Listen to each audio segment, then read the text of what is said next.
Now, if it is like that, we have to understand why.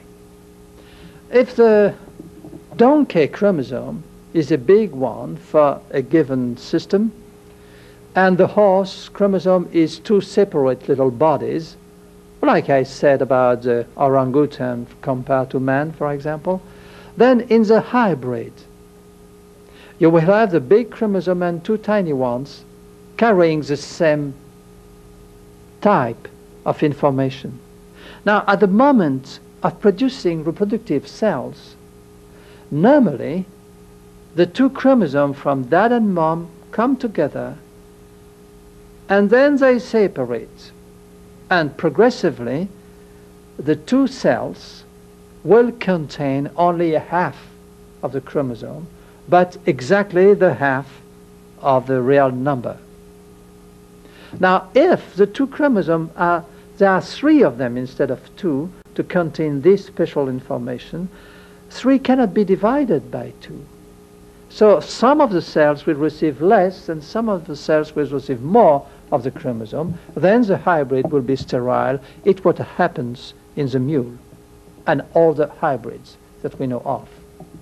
Now the interest is, we know that species are different by their chromosome.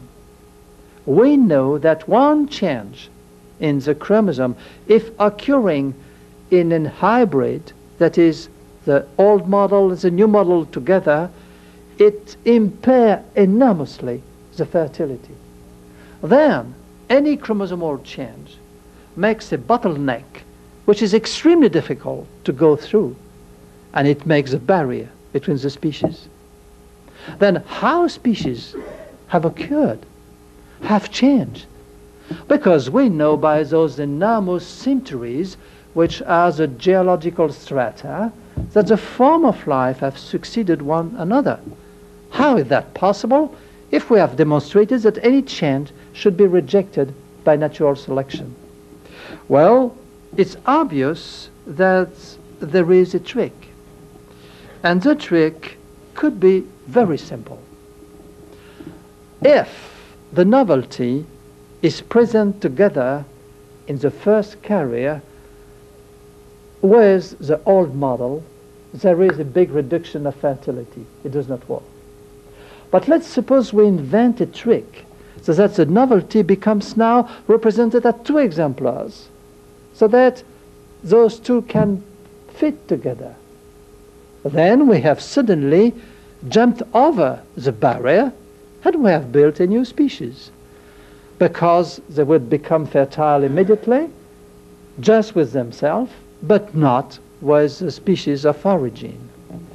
This speciation, by a first step, by a one-step speciation, can be demonstrated to be the only solution to the mechanics of chromosome. That's not fancy, it's just very simple demonstration. Then, to overcome the difficulty, you have to use, at least for one generation, a very strict consanguinity, so that you have some chance of obtaining at least one new novelty and a double exemplar. And we know that every new species which has been produced artificially, not in animals, no one has been made in animals, but in plants, have been made by that trick, by an extraordinary close consanguinity. The base would be that to have one individual carrying of the novelty on an equilibrated state, and to take out of it the other sex.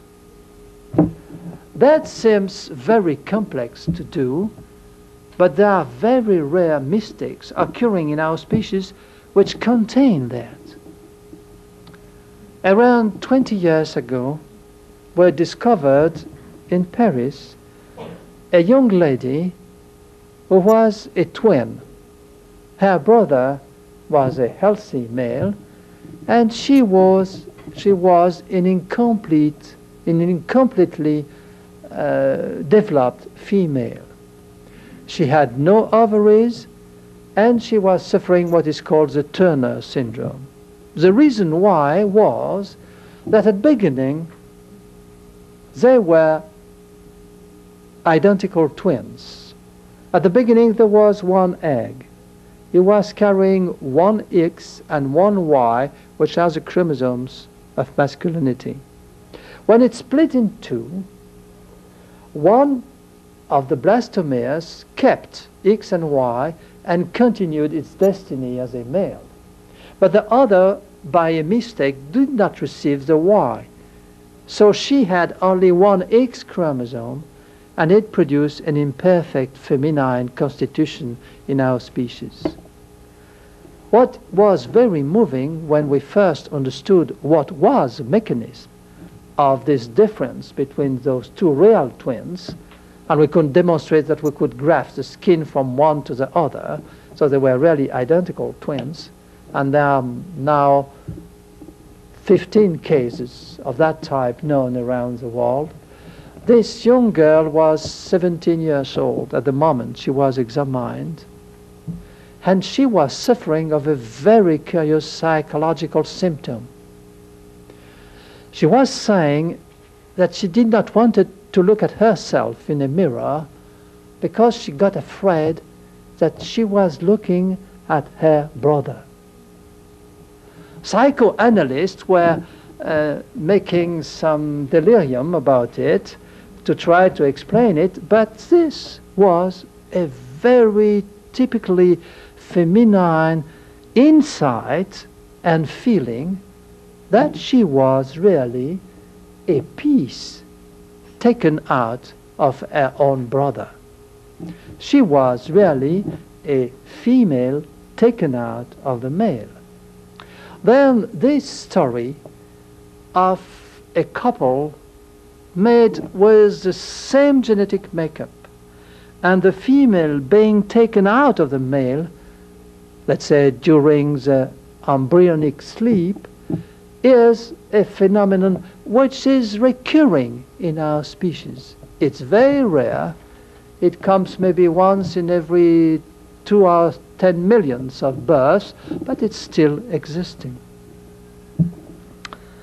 That is of a great interest, because if the egg of this young lady and this young man had been remolded for other chromosomes, they would have been eventually the beginning of a new species.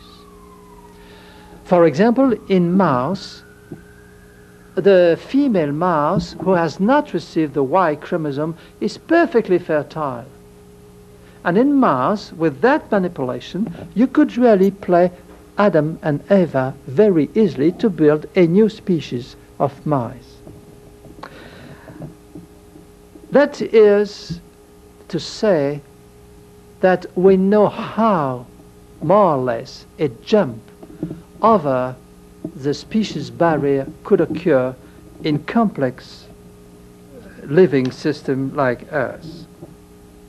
But I know that, unfortunately, the story of Adam and Eva has been published a few thousand years ago, so that although it's totally revolutionary as an hypothesis in genetics, it's not received like that because it makes some mixed feeling about remembrance that they have heard something about a story looking like that. Well, science is very reluctant to recognize truths which are really established. Science prefers to propose new truths, even if they are not totally true.